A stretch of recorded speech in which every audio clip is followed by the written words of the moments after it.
Kisah cinta abadi Putri Raja Bali, pemeluk agama Islam. Di Denpasar terdapat sebuah makam Putri Raja Bali yang diketahui sebagai pemeluk agama Islam. Makamnya sangat dijaga dan dirawat masyarakat sekitar. Yang menarik adalah saat kita menelusuri perjalanan cinta kisah Putri Raja itu. Sebuah makam di komplek pemakaman Puri Agung atau Kerajaan Pemecutan, Denpasar Barat, Bali, selalu kebanjiran peziarah, terlebih menjelang bulan puasa.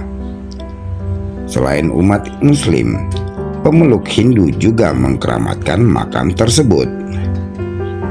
Menelisik sejarahnya, di balik makam tersebut tersimpan kisah yang menggetarkan dari seorang putri mahkota atau seorang putri Raja Bali.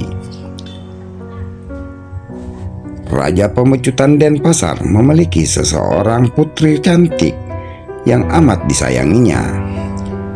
Putri Raja Bali Pemecutan itu bernama Gusti Ayu Maderai. Kecantikannya tersohor seantero Bali. Tidak sedikit pangeran dari kerajaan lain yang ingin mempersunting sang putri. Saat beranjak remaja, musibah menimpa Gusti Ayu Maderai. Ia terkena penyakit liver. Bertahun-tahun penyakit itu tak dapat disembuhkan, meski sejumlah balian atau dukun telah dipanggil untuk mengobati putri kesayangan raja. Kemudian ayah sang putri mahkota bertapa demi meminta petunjuk Tuhan Yang Maha Esa untuk kesembuhan putrinya. Jero Mangku Imade Puger, juru kunci makam Raden Ayu Pemecutan alias Raden Ayu Siti Khotijah, pernah mengatakan ayah Gusti Ayu Maderai mendapat pewisik atau bisikan dari Yang Maha Kuasa agar beliau memerintahkan seluruh pati kerajaan untuk mempersiapkan pengumuman sayembara. Pengumuman sayembara itu dilakukan tak hanya di Bali. Kesempatan juga terbuka bagi kerajaan lain di luar Bali. Ada dua titah raja pada sayembara tersebut. Yang pertama, barang siapa yang dapat mengobati dan menyembuhkan penyakit anaknya, kalau dia perempuan akan diangkat menjadi anak angkat raja. Yang kedua, kalau dia laki-laki, jika memang jodohnya maka akan dinikahkan. Sabda sayembara Raja Pemecutan didengar oleh ulama dari Yogyakarta. Ulama ini memiliki ilmu kebatinan tinggi dan memiliki anak didik kesayangan dari Bangkalan, Madura, bernama Pangeran Cakraningrat IV, tutur Jero Mangku. Ulama dari Yogyakarta itu memanggil Pangeran Cakraningrat IV untuk datang ke Yogyakarta.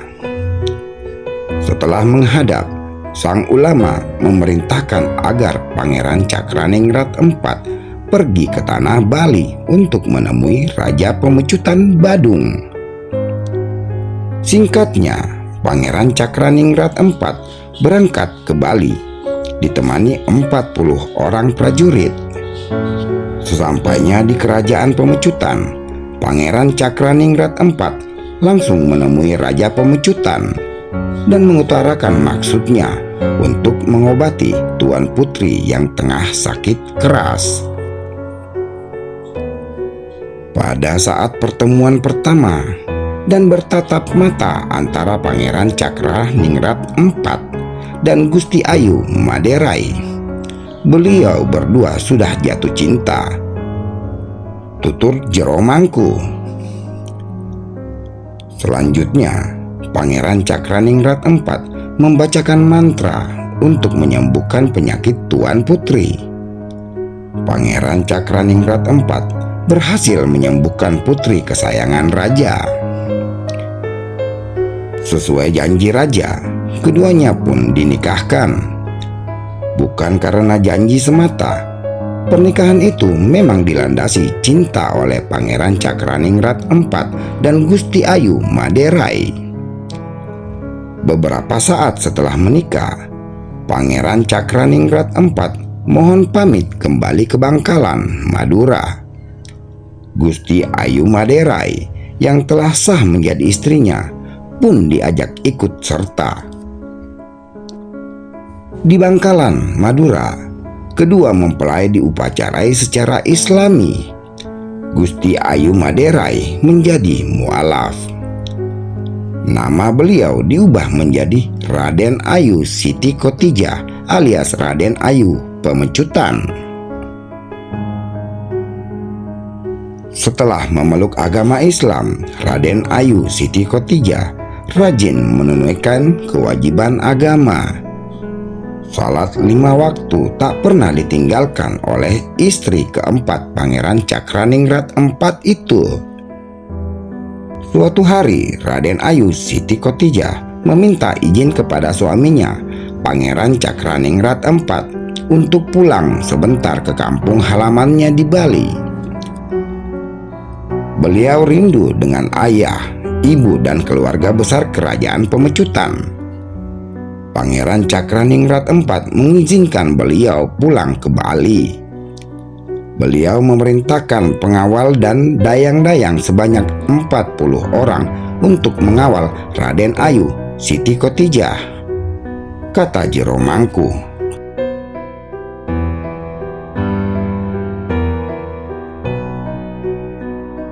Setelah memeluk agama Islam, Raden Ayu Siti Khotijah rajin menunaikan kewajiban agama.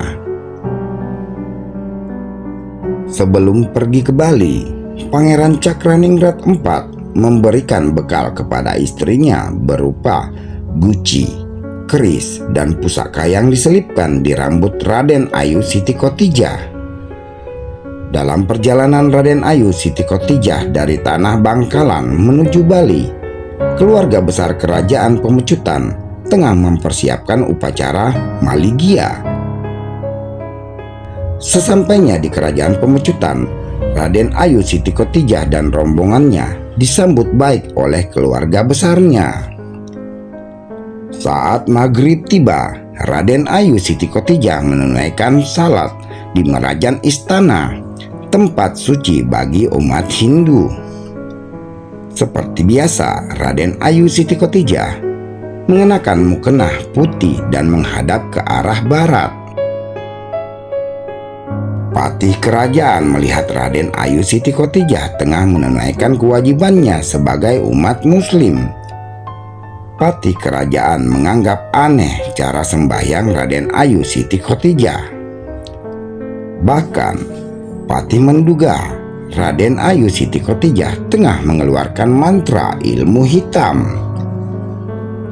Ia melaporkan hal tersebut kepada Raja Pemecutan yang tak lain ayah Raden Ayu Siti Khotijah sendiri. Raja sangat marah mendapat laporan Patih.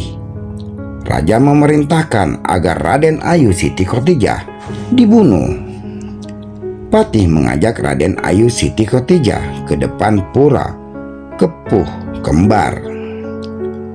Raden Ayu Siti Khotijah mengaku telah memiliki firasat jika ia akan dibunuh. Maka ia pun meninggalkan pesan kepada Patih sebelum menghembuskan napas terakhir. "Janganlah saya dibunuh dengan memakai senjata tajam, karena itu tidak akan dapat membunuh saya. Pakailah cucuk konde yang telah disatukan dengan daun sirih dan diikat benang tridatu," ucap Jero Mangku. "Nanti lemparlah cucuk kondeku ini ke arah dada saya sebelah kiri. Apabila saya sudah meninggal, dari badan saya akan keluar asap.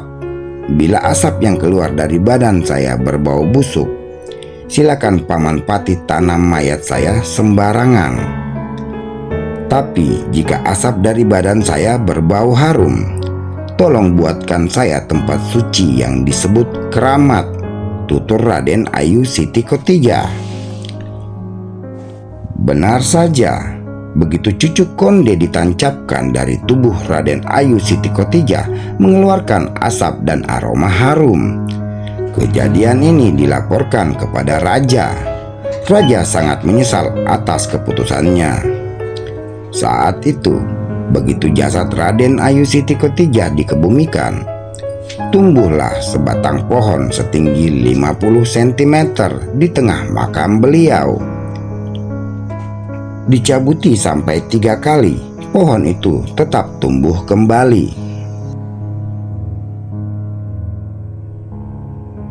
Kakek dan nenek saya yang saat itu ditugaskan menjadi juru kunci akhirnya bersemedi. Tutur jero mangku. Raden Ayu Siti Khotijah berpesan agar pohon yang tumbuh di tengah makam dipelihara dengan baik, karena pohon ini tumbuh dari rambut beliau. Melalui pohon inilah Tuhan Yang Maha Kuasa memberi mukjizat dan rezeki kepada umat yang berziarah. Hingga kini, pohon tersebut terus menjulang tinggi. Orang-orang menyebutnya pohon rambut atau taru rambut. Itulah kisah memilukan seorang putri Raja Bali yang wafat sebagai mu'alaf, yang merujuk pada Raden Ayu Siti Khotijah atau Gusti Ayu Maderai.